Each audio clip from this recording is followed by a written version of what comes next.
Where's your paddle? It's my pocket paddle.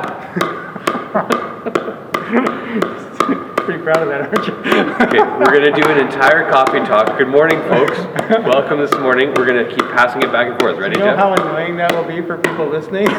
Ding, Okay, you do that all the time. Welcome, friends. Glad you're here. No, Jeffrey has the pickle. Oh, that's right. Here, you It's can a talk. con. Welcome, friends. Glad you're here. Thanks for hanging out with us. I already had a coffee this morning. Yeah, I I don't can know tell. about you, but it's a good day. We're living on espresso, and hope you're having a wonderful week. Here at the beginning of February, just like our friends. Man, I can't believe it's February already. Oh, Can you believe it? It's a good step to get into because you're like, we made it through January. And things just keep chugging along, and life just moves, and it's a good thing. And then, So, welcome to February. Welcome to Coffee Talk. This is where we kind of just hang out, make a fool of ourselves just a little bit, and get a chance to kind of reflect on some things going on at Lakeview. As you can clearly see, we'll stop being distracted by it, but we will often look back. And what we've been doing is looking back at the sermons especially, and just considering what God is trying to teach us through His Word. And so thanks for being a part of that. So we talked this last week. We are moving through this series called God's Church, Our Family, which is really important to begin with God's Church, because this is all His thing. But we now kind of say, okay, so how do we fit into that? How do we, as a gathering here in West Kelowna, as part of God's larger church, what does that look like? And so now we've kind of gone through our mission, gone through our vision, then our mission. So if you go back over the last few weeks, you'll see our vision and mission. We've kind of reflected on those and how it even relates to the larger church, that in some ways you could kind of overlay that over the large lowercase, capital case, C Catholic church around the world. And okay, so now how does that work out for Lakeview? And so Jeff, you're bringing us through some of these, we're calling them cultural values, things that kind of just shape us and help lead us forward to see this mission and vision come about. And so we started with Love Anchor. Yes. We started with all these anchors.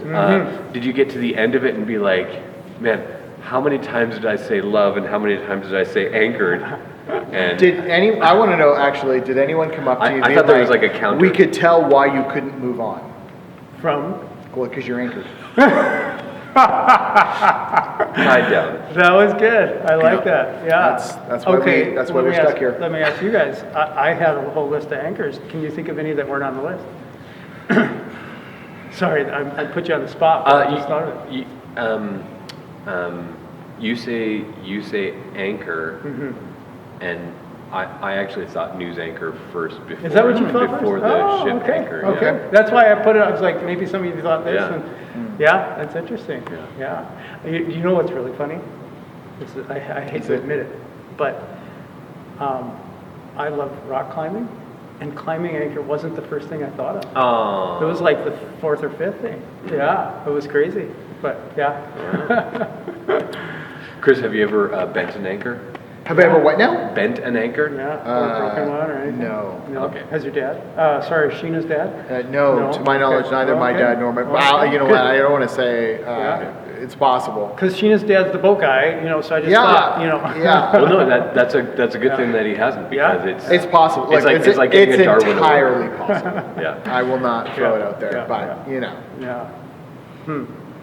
So we look not just at anchors, but like the fact that anchor is a prominent word in that, because it is the solid foundation of God. So that's kind of where you started from, with the sermon where we're looking at who is God, right? Like that's actually where we have to start with all of these cultural values: is who is God, what is His character, and how are we shaped by that as well too. So you looked at God is love, Yep. right? Yep. Can you tell us a little bit more about that? Yeah.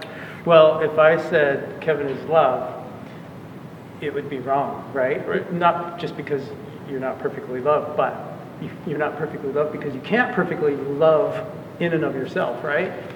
But God being made of three persons can, right? He can give love, receive love, and observe love all within himself. Right.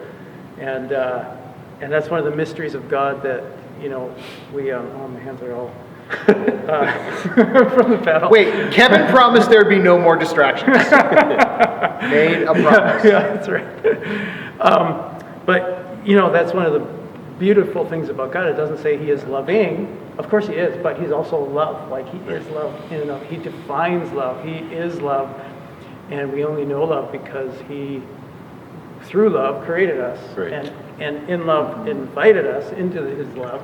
Like, it's Yeah, awesome, and right? it's not just a character trait like God is loving, right? Mhm. It's actually God is the.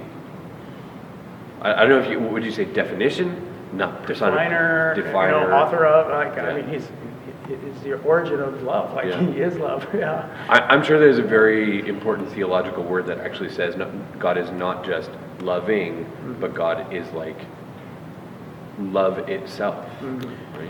Yeah, and I think that is something that does not only set us apart from God, but that's also a way that we can, or should be striving to be like Him. That we might be loving, and that would be wonderful if people's first experience of Lakeview was just Yes. being absolutely, wow, that's a place where Yeah. I was loved. Yes. Because the people there are loving. They've Yeah. experienced the love, and they generate that back. Yeah. Yeah. And that, I think, is a wonderful invitation for us. Yeah. I love, where, right, it's John, right? That says, we love because he first loved Yes. us. Right. Yeah. And Right. that for that to be kind of the first, cultural identifier of Lakeview, I think is incredibly significant and important, because I think we live in a world that's desperate for being loved. They're so longing for a place where they can just, be loved and experience that. Because we find lots of examples of it where it's just, we think it's love and it's not, and it's poor, and it's all of that. So here's the bad thing about love, because there is a bad thing. Because it hurts. That's true, and it makes you want to sing.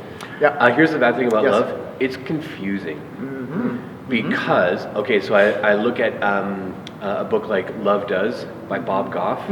It's so confusing because he goes through all these experiences and Yeah. he says, here's an act of love. Yeah. And people come to the other side and they receive this love and they're like, I don't understand it. You are not supposed to love me that much and that well.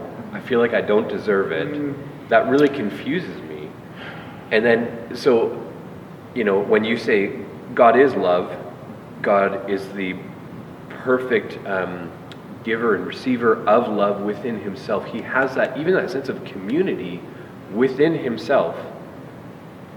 And yet, he chose to actually expand that. He chose to give it away. That makes no sense, because God in of itself, in of himself, is perfectly grounded, rooted, giving of love. But that's confusing. But maybe that's also our lack of understanding of what love is, because love does not stay in one spot either. Yeah. In order to be love, it actually has to be given. And that's a really good point. I don't want to take away from that. Part of what I think is, in a similar track, this is maybe another way God is love, the more we try and understand God, sometimes it seems like the less we understand Him. And I do wonder if sometimes what we suffer from is an overanalyzation of love, Right. and just less of an acceptance of it. And well, at the same time, I think of another song that's really important to this conversation, and love is a verb. Love hurts? Yeah. No, love is a verb, right? And it is, it's that, we only can see love when it's in action, really. Right. That's when I most, like, when love acted out, then that's why it wasn't like, we don't read in Scripture that, Christ loved us by his disposition. No, he went to the cross. That's the example that's used, that he did the most loving thing possible, make it a way so that we could come to God and, or have our sin dealt with. So I think with those both things, that if we analyze it too much, the less we're going to understand it and the less we're going to feel loved, and we just need to start doing it. I think that was Bob Goff's big point, was just get doing it. Instead of analyzing. Maybe that was even more so in his follow-up book, which is, what was it? Everybody Always, I think. Right? And it's that idea of, okay, so instead of just thinking about what is it, just start doing it. And here's a bunch of ways to do that.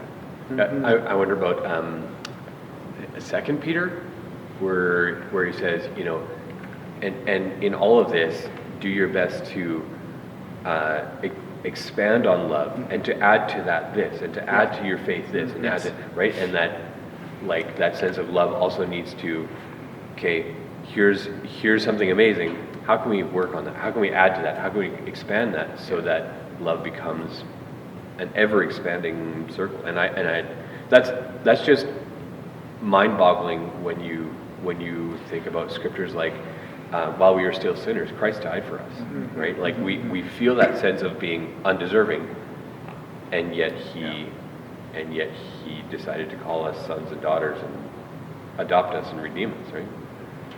It's confusing. And it's hard for people to accept it. It is. Right? And I don't want to say we shouldn't think about it, but at the same time, the more we analyze it, I think the less we feel it. Yeah. And so to find a way to, grow our understanding while at the same time just accept the love. Because sometimes those, kind of rub up against each other. Yeah, and as I think about what you're saying, I don't think you're saying don't analyze it. I think what you're saying is it's like breathing. Yeah. You can only breathe in so much before you have to breathe out. So receive it, and then give it, and in that you're growing, right? You're living, right? See, I thought you were going to say, don't think about breathing. Because if you think about breathing, you're doing it wrong. Well, that's what's beautiful about breathing, is you can think about it or you don't have to. And I think love is similar, right? Yeah. So, And some of us just need a little machine to wear at night, so we keep breathing. Maybe that's a different analogy. But. Okay, so getting back to love anchored. Yeah. Okay, so if that is the nature of God and that is the nature of love, okay, how does it kind of begin to work out? What did you bring us to? Not as give us 3 examples and 3 points and 3, but how does that work itself out in this culture of Lakeview then? Without having to rehash the whole sermon. But just in a nutshell, we need to be anchored in his love. That's where we go to get love, to receive love. I am loved by you and my wife and the other people. I'm just kidding. Always. And that's where God's love is much better. I think God's working in me. I think Chris had more espresso today than I did because. But yes, I'm going to be receiving love from people, but I really have to be connected to him because he's the only one that won't fail in that love, right? Yeah. You actually hit on an important thing. Yeah, you won't be loving the way it should be all the time, and so I have to be anchored in him. But then when I'm anchored in him, I need to breathe it in, but breathe it out as well, right? So I need to be. And so what does that mean? That means how am I practicing that love? Like you said, love does. How am I loving the person I enjoy, the person in my family that annoys? I shouldn't say that because there's not really a person in my family that annoys me, but sometimes we have a family. The person in your neighborhood or whatever, that person that you have contact with that annoys you, how do you love them? Because that's what Jesus did for us, right? Yeah. And even that person that hurts you, how do I love that person? And so I think those are the practical things, I mean, to get really practical, are we smiling when, like thinking of them well? Are we praying for them? Are we, Okay. So here's my hot take for the day. Hot take, all right. We talk about the fact that we should get along with everybody. Paul tells us as much as you're able to be at peace. Yeah. Here's what I've kind of been thinking about. I actually have been challenged to identify my enemies. Not because, like, to actually say, this thing or this person or this situation annoys me. So that I can be actually real and honest with it, and instead of like just shoving all of that down, but actually in some ways confess it to myself, and then be able to say to my family, to my kids, to myself, to God especially, this person is annoying me. God, that's my enemy that you're calling me to love extravagantly today. I feel like for me these days, that's a little bit more of an honest take than to say, Jeff, I get along with you so well, and there's never a bad moment. And, So you're saying I'm your enemy? I'm saying it's not everybody always. I like that, Kevin. I like that because when you think about it, God didn't say don't have an enemy. Right. That's not what he said. He said love your enemies. And pray for those. So I think that's really important. Like who am I feeling an enemy towards right now, and how can I love that person? Right. You know, and likely that will transform that relationship into a not enemy, maybe, but maybe not. And as I work my way through some of the other cultural values, that then it turns into, God, teach me to pray for this person, to reach out to them, to love them, to see them as you see them, not so that they aren't my enemies, but so that they feel your love more than anything. It's good. And so they could become a friend of me. We encourage you to keep considering these things and talking about them, and check out our website where under who we are, under the connection tab. We are looking through some of these cultural values that are going to be kind of laid out for the next few weeks as we make our way through them. And so we encourage you to kind of jump into that. There's some scripture there as well too, to kind of encourage you in that. So yeah. I mean, we talk about anchors. Scripture is an anchor, right? Like none of these are just ideas we pulled out of thin air and thought, hey, that sounds pretty. It's like, no, as we have and continue to read through the Bible, these are values that we see as being important for God's people. And so that's kind of some of the stuff that we've been thinking about, looking at, looking more ahead, and actually right now we have this, which is, exciting, but there's something that's amazing that's happening first. Chris, what's happening in here first? On Friday, it is Friday, because we are going to be welcoming kids grades 3 through 6 to just a night of fun and connection in this very space, since we have a lot more of it than normal today. And so that's going to be Friday night at 6:30. It's just drop in, so come, hang out. You don't have to sign up in advance. Just if you've got a child in that age range, come on out. If you'd like to help, contact me, but come on out. And we'll put you to work, hanging out with kids. It's real good fun. And then after that's done, we are leaving the chairs where they are. We are then putting down some tape lines, and we are setting up our pickleball net for the next morning. We're gathering some people together for a morning of pickleball. All the teams are pretty much set. I think we need one more person for another team who has told me, yes, I'm in, but hasn't actually signed up. But we would love for you to come out and watch. About 9:30, we're kind of beginning the first game, and we are going to get through as many games as possible. There's kind of a score sheet up so you can kind of see, and just a viewing area. And so we encourage you to just come and hang out and enjoy, and be a part of encouraging people to just have fun and participate, and maybe make a fool of themselves, but to just really enjoy, and especially through some of these, let's say, colder months and seasons. I think I'm just proving why nobody wants me as the partner. I can't even hold my paddle right. You've got like 4 different grips going on as you talk, and I'm like just dropping the ball. I guess not the ball.